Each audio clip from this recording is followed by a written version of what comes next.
looking at kind of some of the recruits that you signed today. I don't know if it's pure coincidence, but there's a kid named Max Rice. Any relation there at all? Well, now that I'm at Boise State, I'm talking as a coach, and yes, there is a relation.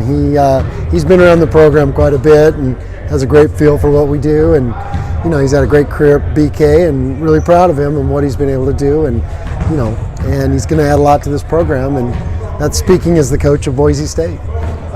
Pretty soon you're going to speak as the dad. Yeah, I'll change shirts and talk as his dad a little bit later. Are you excited to get out of here and get over to BK and kind of celebrate this day? Yeah, it's a special day, not only for Max, but all 5 of the guys that we signed, Max being one of them.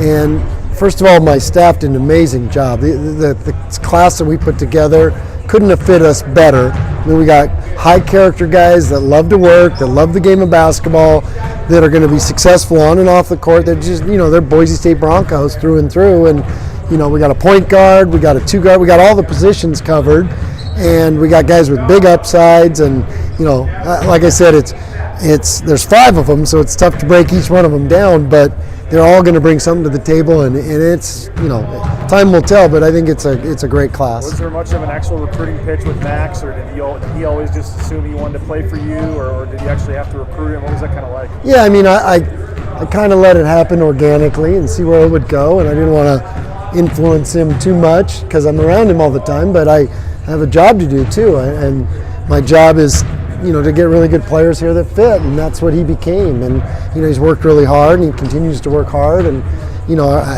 I think he loves playing with our guys, and I think our guys like playing with him, and so it just seemed like a great fit, and so it kind of came about organically. I don't know if you care to maybe say a little bit about each guy, but I guess Mikey, I'd love to. What excites you about Mikey? Well, Mikey, what a great find by my staff, because he's a big guy that has tools that people don't even know about.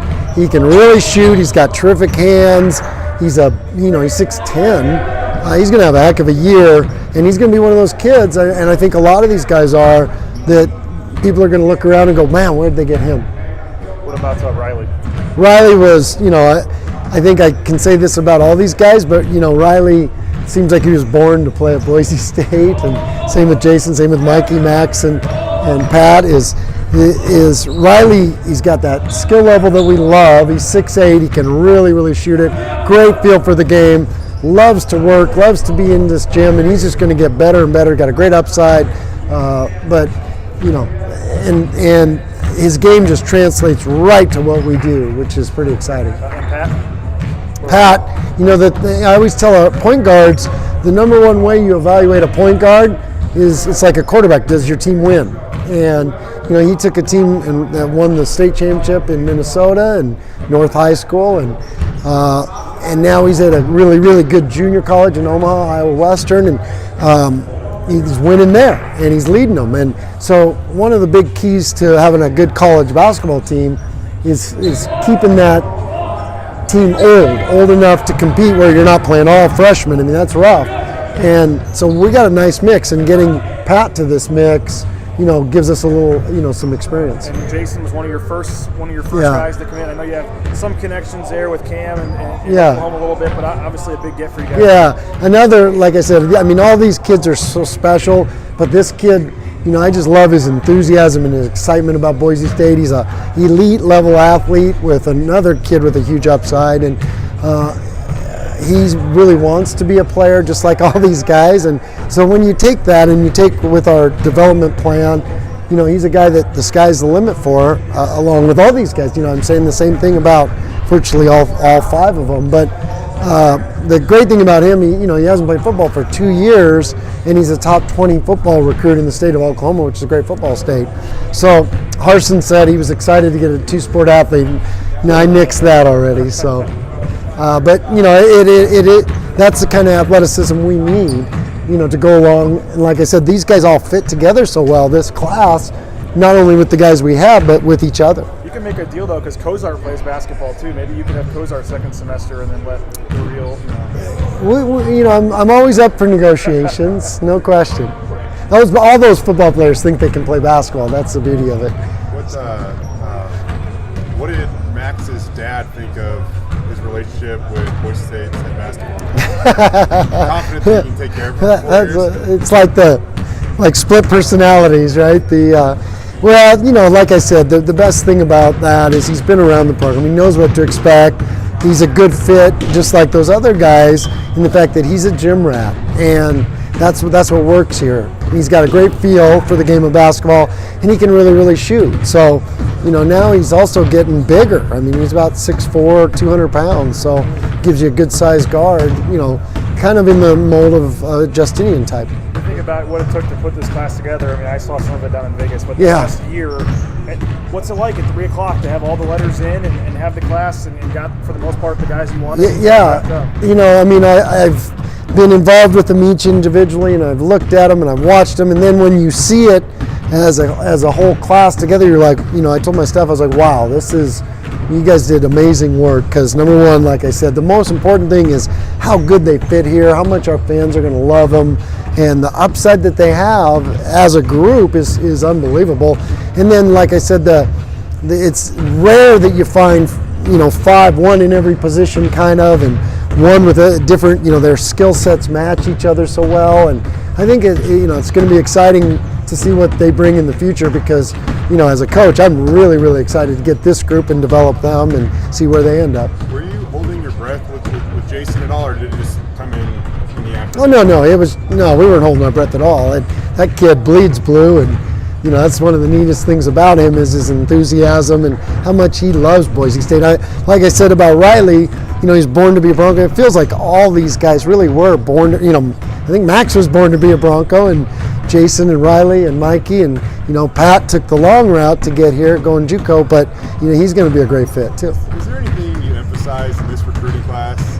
You know, I think we saw, you know, last year against San Diego State in the Mountain West tournament, their athleticism really pushed you guys. Right. Was there anything that you guys specifically tried to address in this recruiting class that's kind of altering things to you know, go chase? Well, no, I wouldn't. It's just like I said, those guys are our kind of guys, all of them, and they all are different, but they all bring what we need. And you know, sure, but we've always had, you know, those high-level athletes to go along. You know, James Webb and Chandler now. There's most recently, but we've always had the skill too. So you know, they've kind of got one or another, but you know, just because one's an athlete doesn't mean he doesn't have the skill, and just because one's skill doesn't mean he's not an athlete. They all kind of bring that to the table. When you look back at the film a couple days later from the C of I game, how do you kind of evaluate that? And obviously, you know, starting things for real here on Friday. You didn't even segue. You just went straight to it.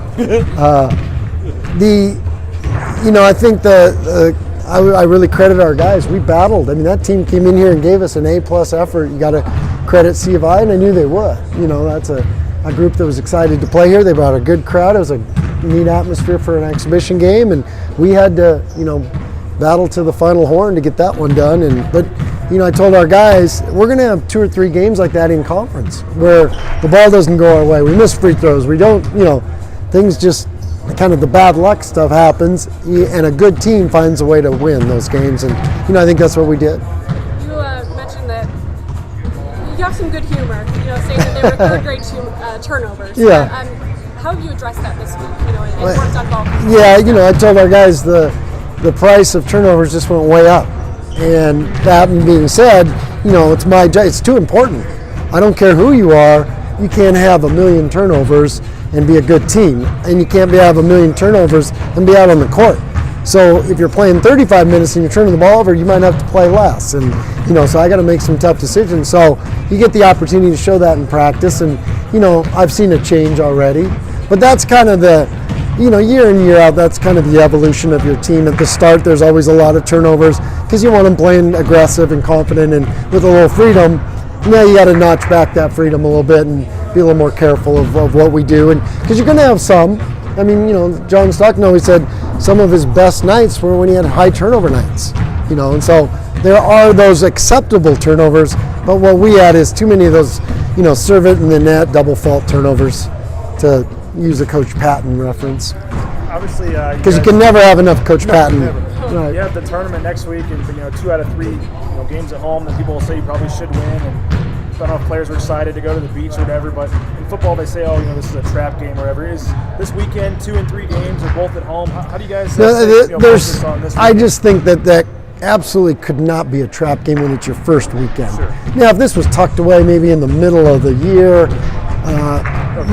you could say that. But if you're not excited and juiced up about the start of college basketball, then you shouldn't be on this team. And I know we don't have guys like that. They are, I'm going to hold back the reins probably is what I probably need to do but the horses are ready to run. They've been in the barn too long. It's time to go. And now the hard part, the challenge, like you said, is once Friday hits, we have 5 games in 10 days, and that's going to be rough. And so we got a lot to prepare for, a lot to do, and we're not going to have everything perfect for these first 5 games, but we'll get better at each game, hopefully. Prior to the season, you said you guys wouldn't really commit to that starting point guard. Alexis took the starting role against college battle. Kind of early on, he's going to kind of be the guy and just figure it out. Well, I think the theme and to answer that question specifically, I really don't have the answer. I've had 61 different starting lineups in 7 years.